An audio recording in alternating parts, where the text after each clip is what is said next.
Assalamualaikum warahmatullahi wabarakatuh. Anak-anakku yang Ustazah sayangi, untuk kesempatan hari ini pelajaran akidah akhlak masih belajar tentang akhlak terpuji.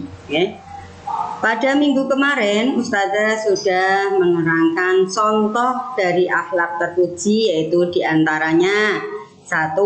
Rendah hati, kemudian ikhlas, dan yang terakhir adalah santun. Nah, untuk pagi hari ini Ustazah akan menjelaskan tentang contoh akhlak terpuji yang keempat, yaitu kasih sayang dan taat.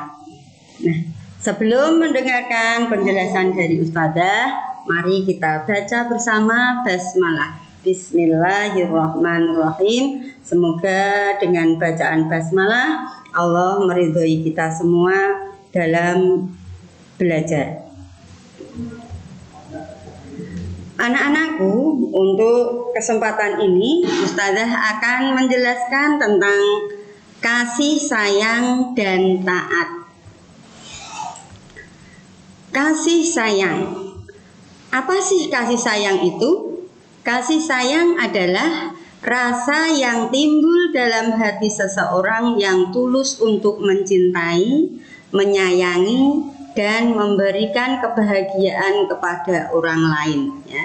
Jadi yang namanya rasa kasih sayang itu rasa cinta, ya, rasa sayang kepada orang lain. Nah, makna lain dari kasih sayang adalah rasa yang didamba, rasa yang dirindukan oleh setiap insan, ya. Jadi semua manusia itu membutuhkan atau menginginkan rasa kasih sayang, ingin disayang orang lain, terutama kalau anak-anak. Tentunya anak-anak ingin disayang oleh orang tua, ya, terutama ayah dan bunda. Nah, sekarang perwujudan kasih sayang. Apa sih perwujudan kasih sayang itu? Yang pertama yaitu saling menyayangi dan menghormati, ya. Anak-anak misalkan di rumah, anak-anak sayang dengan saudaranya, kakak menyayangi adik menghormati kakak, ya. Itu adalah perwujudan rasa kasih sayang. Kemudian yang kedua, selalu tersenyum dengan orang yang dicintainya. Jadi kalau anak-anak sayang dengan adik, ketemu adik pasti tersenyum. Sayang dengan ayah bunda, ketemu ayah bunda pasti tersenyum, ya. Jadi senyum itu menandakan kalau kita itu sayang kepada orang yang kita jumpai. Yang ketiga, menuruti apa yang diinginkan oleh orang yang disayangi. Nah, ini anak-anak, ya. Kalau anak-anak merasa sayang, ya, punya rasa kasih sayang dengan ayah, dengan ibu, tentunya anak-anak mau menuruti atau mau mengikuti nasihat atau keinginan dari orang tua. Misalkan orang tua pengen anak-anak menjadi anak-anak yang pintar, anak-anak yang rajin dalam belajar. Tidak usah disuruh orang tua, anak-anak sudah belajar sendirilah. Kalau anak-anak sudah mampu belajar tanpa disuruh dengan orang tua, itu berarti anak-anak sudah melakukan apa yang diinginkan oleh ayah dan bunda. Kemudian yang keempat adalah selalu rukun dan tidak pernah bertengkar, ya. Ini anak-anak, ya, dengan temannya, dengan adiknya, kalau tidak pernah bertengkar berarti menandakan rasa kasih sayang. Jadi kalau orang sayang dengan sesama itu tidak akan pernah bertengkar, adanya hanya saling menyayangi dan saling mencintai.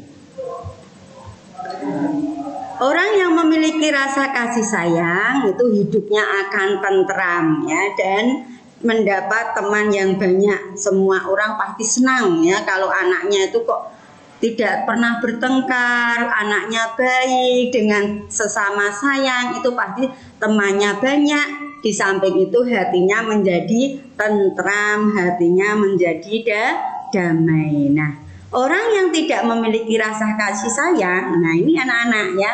Jadi kalau kita tidak mempunyai rasa kasih sayang, itu cirinya itu kita akan mudah marah ya.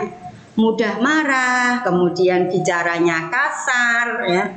Kalau anak-anak tidak sayang dengan orang tua, anak-anak pasti akan membentak-bentak orang tua. Nah, ini hati-hati ya kalau ada anak-anak yang suka bentak-bentak orang tua, bentak-bentak bunda, bentak-bentak ayah di rumah. Itu tandanya kalau anak-anak itu kurang rasa kasih sayangnya dengan ayah dan bunda. Apalagi dengan bicara kotor ya. Kalau ada anak yang suka marah-marah, bicaranya kotor ya, bicaranya kasar ya, ini pasti akan dijauhi oleh temannya. Rasulullah Shallallahu Alaihi Wasallam bersabda dalam hadisnya yang diriwayatkan oleh Bukhari Muslim, yaitu siapa yang tidak kasih kepada sesama manusia, dia tidak akan dikasihi Allah. Jadi kalau kita ingin dikasihi oleh Allah, ingin disayang oleh Allah, maka kita harus sayang, harus menyayangi dengan sesama manusia. Selanjutnya, contoh akhlak yang terpuji yang kelima adalah taat. Pengertian dari taat. Apa taat itu? Taat menurut bahasa artinya adalah senantiasa tunduk dan patuh. Nah, taat artinya patuh atau tunduk. Nah, menurut istilah, taat adalah tunduk dan patuh baik terhadap perintah Allah, terhadap Rasulullah maupun ulil amri. Ulil amri di sini itu yang dimaksud adalah pemimpin ya, pemerintahan. Itu juga taat kepada pemerintah, itu juga termasuk kita pengertian dari taat menurut istilah. Sesuai pengertian taat ini sesuai dengan firman Allah yang tercantum dalam surat An-Nisa yang berbunyi A'udzubillahi minasyaitonirrajim, Bismillahirrahmanirrahim. Ya ayyuhalladzina amanu athi'ullaha wa athi'ur rasul, athi'ullaha wa athi'ur rasula wa ulil amri minkum. Fa in tanaza'tum fi syai'in farudduhu ilallahi war rasuli in kuntum mu'minina billah.